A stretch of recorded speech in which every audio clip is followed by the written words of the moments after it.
What's up everybody, welcome back. So the last video I was repairing my PCV, swapping out the oil check valve, and then while I was working on that, we actually had something special come in for my car. Now this thing is something I've been waiting a couple months for. I had already bought it like a while ago, but it barely got delivered now. And that is actually a brand new heat exchanger for the S6. Here is the brand new heat exchanger for the S6. Now, a lot of people are always talking about swapping the heat exchanger because we're going from this small unit to this huge one. This is about, let's say, look at that.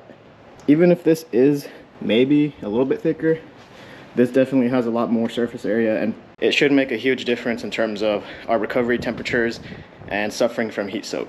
Now, obviously the first step for this is always going to be to remove the bumper, which in my case is already done. If you want to see how to do that, you can look at the last video with the PCV. It's like in the first 5 minutes, I think, but we're going to take off the bumper, so that includes the wheel wells, the covers. You don't need to take off the headlights for this, and you don't need to mess with any of this. This was all for part of the PCV. Literally all we're going to do here is take off the crash bar, mock up the fitment of the heat exchanger on the crash bar, make sure we have some clearance in here, and then just bolt it up and make sure we get our hoses connected to here and here. So let's not waste any more time. Let's go ahead and get this knocked out and get this car back on the road. So crash bar removal, super simple. It's just a couple of bolts, two on this side, two on this side. They're 13 mils and then nuts on the bottom. So I just used some pliers and then 13 mil, and I would just pop it off. And just like that, with the help of a rubber mallet, we're able to whack it off. And now we have all this open space to put, test fit, and then reinstall everything onto the vehicle. So here's my theory for the mock-up. So I got a jack and jacked it up right to where it's at the bottom of the original heat exchanger, and I placed this right on top. So in theory, the bottom of this heat exchanger is lined up with the bottom of the OEM one. Now I want to get my crash bar, kind of just line it up on the points here, just so I can mark at least the height of where our holes need to be drilled into on the crash bar for these mounting brackets. After getting the height, I'll go ahead and line this up onto the crash bar. Just kind of line up in the center, drill the holes in the middle, and then we can go ahead and go for a test fit. Hopefully we get it on the first try. All right guys, so it turns out doing it this way, one, the crash bar doesn't even fully curve around the heat exchanger, so I can't get it lined up perfectly. Secondly, this is like lined up right at the bottom of the crash bar. I'm most likely gonna have to place it a little bit higher than the original one, so I think we're just gonna go straight for the center and get it all lined up and mark our holes and drill it like that.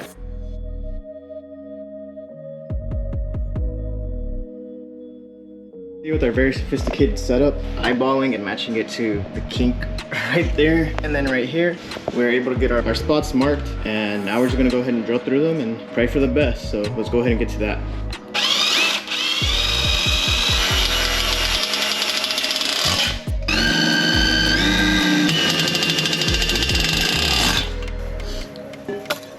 All right guys, and I'm actually surprised. It actually lined up very good just from my markings and my sophisticated work, but now the real question is just, is it actually gonna fit on the vehicle?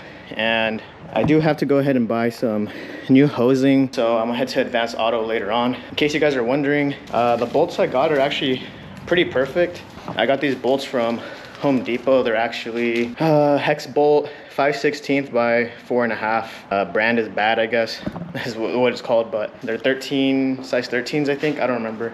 And then I just got the nuts that went with those. The other thing that we needed to get was some hose connectors. They're called hose barbs. These are supposed to be for 3/4 hose, so those are going to connect from the OEM hoses to the new hose that we're going to buy, and it should be able to splice those together. After we get this mocked up and placed on there, it's just as easy as hooking up the hoses, putting everything back together on my vehicle, refilling the coolant, and then finally turning the car on after like a week, 2 weeks almost actually. Actually, I think it's just about 2 weeks, so super excited to drive it again and just get back on the road. All right, so to take off the OEM heat exchanger, it looks like there's nothing holding it in place here, just like a plastic little holder clip thing. But on this side, we have this Torx screw right here, which I'm assuming is a T30, and then just these two hoses, and I think it slides out to the right and then just pops out. So we're gonna make a mess, but whatever, to be expected.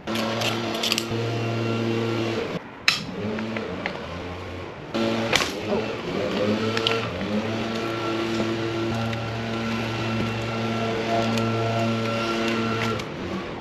Sorry about the leaf blower in the background and lawn mowing. Someone's cutting their grass. I just realized we could take this out, so I was right. It's just a clip right here. You just pinch and pull it. But look at all the leaves and junk that just came out.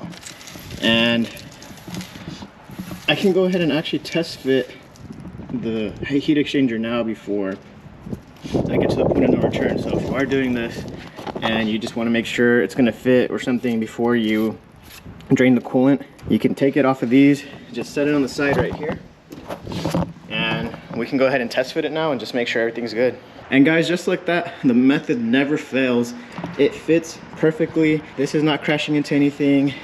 This is not crashing into anything. They are crooked. They're throwing some gang signs right now, but as you can see, the fitment should be perfect. Like, there's nothing in the way.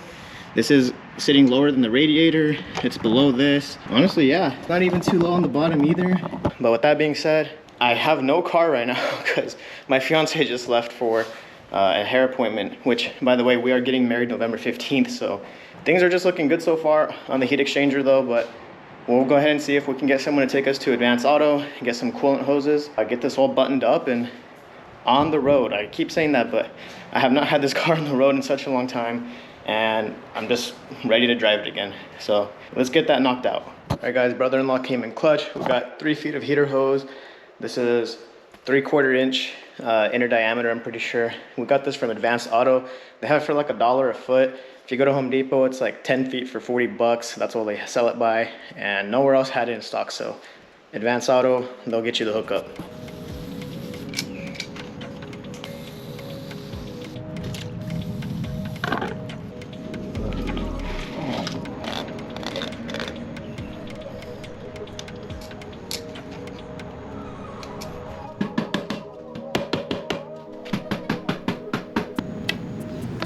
Alright, so we got everything all clamped up here. And I also went ahead and re-spray painted this a little bit black. I just did one more coat and also to cover these. Alright guys, everything's assembled, and bro, don't even lie to me, it looks pretty cool with the bumper off, just with the headlights in, and I don't know, it looks kind of mean. Something about a car with no bumper just makes it look like, I don't know, it's a race car. All we're gonna have to do left is put the bumper on, connect that one sensor. First we're going to fill up the coolant and just make sure everything's running nice and sweet, and if it is, we will be finally done with the S6 project. This has been like 2 weeks going, maybe 2.5, but I'm just so happy that this is about to be done.